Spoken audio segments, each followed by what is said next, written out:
ಸ್ಕೂಲಿಗೆ ಸೇರ್ಕೊಂತೀವಿ, first ಸ್ಟ್ಯಾಂಡರ್ಡಿಂದ 10th ಸ್ಟ್ಯಾಂಡರ್ಡ್ವರೆಗೂ parents ಹೇಳ್ತಿರ್ತಾರೆ. So first standard ತುಂಬ ಈಗ ಏನಾಗಿದೆ ಅಂತಂದರೆ ಮಕ್ಕಳು ಓದ್ತಾರೋ ಅಥವಾ ಪೇರೆಂಟ್ಸ್ ಓದ್ತಾರೋ ಒಂದು ಗೊತ್ತಾಗಲ್ಲ, ಆ ಯುಗ ಆಗೋಗಿದೆ. CBSE, ICSE ಸ್ಟೇಟ್ ಸಿಲೆಬಸ್ ಅಂತ ಏನಿದೆ, ಆ ಸಿಲೆಬಸ್ಸಲ್ಲಿ ಇರೋದೇ ಒಂಥರ, ಬಟ್ ನಾವು ಮಕ್ಕಳಿಗೆ ಬೋಧಿಸ್ತಿರೋದೇ ಒಂಥರ. ಆ ಒಂದ್ಸಲ ನಮ್ಮ ಕರಿಕ್ಯುಲಮ್ನ ನೋಡಿದಾಗ ಏನಪ್ಪ ನಮ್ಮ ಶಿಕ್ಷಣ ವ್ಯವಸ್ಥೆ ಈ ಥರ ಆಗಿದೆ. ಮೊದಲು ನಾವೆಲ್ಲ ಓದ್ತಿರ್ಬೇಕಾದ್ರೆ ಏನಿತ್ತಪ್ಪ ಅಂದರೆ ಗೌರ್ಮೆಂಟ್ ಸ್ಕೂಲ್ ಸ್ಟಾರ್ಟ್ ಆಗ್ತಿದ್ರೆ 10:30ಗೆ, 10:30ಯಿಂದ 4 ಗಂಟೆವರೆಗೂ ಹೆಂಗಿತ್ತು ನಮ್ಮ ಜೀವನ. ಈಗಿನ ಸ್ಕೂಲ್ ಸಿಸ್ಟಮ್ ಏನಾಗ್ತಾ ಇದೆ, ಮಕ್ಕಳಲ್ಲಿ ತುಂಬ ಪ್ರೆಷರ್ ಆಗ್ತಿದೆ ಅನ್ನೋದು ಒಂದು ಕಡೆ ಅನಿಸುತ್ತೆ.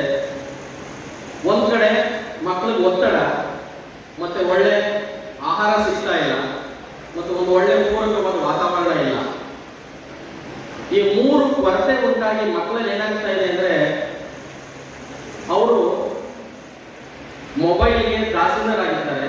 ಒಂದು, ಅವ್ರಿಗೆ ಅಡಿಕ್ಷನ್ಸ್ ಜಾಸ್ತಿ ಆಗ್ತಾ ಇದೆ, ಮೆಚುರಿಟಿ ಬೇಗ ಆಗ್ತಾ ಇದೆ.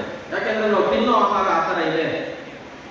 ನೀವೆಲ್ಲಾದ್ರೂ ಹೋಗಿ ಮೊದಲು ನಾವು ರಸಗೊಬ್ಬರನ ಬಳಸ್ತಾ ಇದ್ದೇವೆ, ಯಾವುದೇ ಥರ ಕೆಮಿಕಲ್ಸ್ನ ಹಾಕ್ತಿರ್ಲಿಲ್ಲ. ಕೊಟ್ಟಿಗೆ ಗೊಬ್ಬರ, ಹಸುವಿನ ಸಗಣಿಯಿಂದ ನಾವು ಗೊಬ್ಬರನ ಮಾಡಿ ಭೂಮಿಗೆ ಹಾಕಿ ನಾವು ಬೆಳೆನ ತೆಗಿತಾ ಇದ್ದೇವೆ.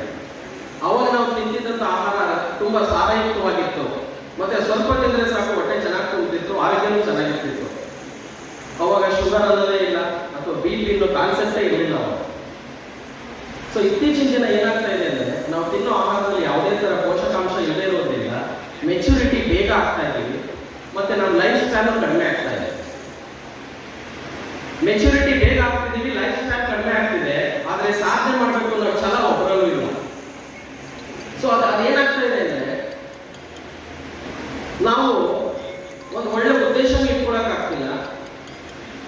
ಈಗೇನಪ್ಪ ನಾವು ಪೋಷಕರಾಗಿರ್ಬೋದು ಅಥವಾ ಮಕ್ಕಳಲ್ಲಿ ಏನು ಪ್ರಾಬ್ಲಮ್ಸ್ ಆಗ್ತಾ ಇದೆ ಅಂತ ಅನ್ನೋದನ್ನ ಮುಂದೆ ಒಂದು 2 ನಿಮಿಷ ಮಾತಾಡ್ತೀನಿ ಅಷ್ಟೇ. ಮಕ್ಕಳು ಪೋಷಕರು ಹೇಳಿದ ಮಾತನ್ನ ಕೇಳಲೇಬೇಕು, ಯಾಕೆಂದ್ರೆ ನಮ್ಮ ಕರ್ತವ್ಯ. ಗುರು ಹಿರಿಯರು, ತಂದೆ ತಾಯಿಗಳು, ಅವ್ರನ್ನ ಗೌರವ ಕೊಡಲೇಬೇಕು. ಅವರಿಂದ ನಾವು ಇತ್ತೀಚಿನ ದಿನಗಳಲ್ಲಿ ನಮ್ಮ ಪೇರೆಂಟ್ಸ್ ಯಾವ ಥರ ಅಂತಂದರೆ, ನನ್ನ ಮಗನೇ ನಮಗೆ ಎದುರಿಸ್ತಾನೆ ಸರ್, ನನ್ನ ಮಗ ಏನಂತ ನಾನು ಕೊಡಿಸ್ಲೇಬೇಕು ಸರ್ ಅನ್ನೋ ಯುಗ ಆಗೋಗಿದೆ. ದಯವಿಟ್ಟು ನಾನೆಲ್ಲ ಮಕ್ಕಳಲ್ಲಿ ಇರೋರು ಕೇಳ್ಕೊಳ್ಳೋದೇನಪ್ಪ ಅಂದರೆ, ನೀವು ಆಲ್ರೆಡಿ 10 ವರ್ಷ ಸ್ಕೂಲ್ ಮುಗಿಸಿ ಈಗ PUC ಹಂತದಲ್ಲಿದ್ದೀರಿ. PUC 2 ವರ್ಷ ಏನಿದೆಯಲ್ಲ, ಇದು ನಿಮ್ಮ ದಾರಿನ ಆಯ್ಕೆ ಮಾಡ್ಕೊಳ್ಳೋದಕ್ಕೆ ಇರುವಂಥ, ನೀವು ಮುಂದೆ ಏನೇನು ಆಗ್ತೀರಾ ಅನ್ನೋದಕ್ಕೆ ಈಗಲೇ ಡಿಸೈಡ್ ಮಾಡಿಬಿಡುತ್ತೆ PUC ಅಂತ. ದಯವಿಟ್ಟು ಯಾವುದೇ ಥರ ತಂದೆ ತಾಯಿಗಳಿಗೆ ತೊಂದರೆ ಕೊಡೋದು, ಅವರಿಗೆ ಯಾವುದೇ ಅವ್ರ ಇನ್ಕಮ್ ತಕ್ಕಂತೆ ನೀವು ಜೀವನ ಮಾಡ್ತಾ ಇಲ್ಲ.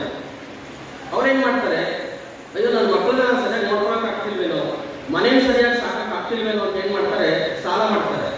ಯಾಕೆಂದ್ರೆ ಜೀವನ ನಡೆಸ್ಬೇಕಲ್ಲ, ಮಗನ ಹತ್ರ ಬೆಳೆಸ್ಕೊಳಕ್ಕೆ ಇಷ್ಟ ಇಲ್ಲ, ಸಂಸಾರ ನಡೆಸಲೇಬೇಕು, ಖರ್ಚುಗಳು ಜಾಸ್ತಿ ಇಲ್ಲ. ಸೊ ಫ್ಯಾಮಿಲಿ ಇನ್ಕಮು ಕಡಿಮೆ ಇರುತ್ತೆ. ದಯವಿಟ್ಟು ನನ್ನ ಮಕ್ಕಳಲ್ಲಿ ಕೇಳ್ಕೊಳ್ಳೋದಿಷ್ಟೇ, ನಮ್ಮ ಜೀವನ ನಮ್ಮ ತಂದೆ ತಾಯಿ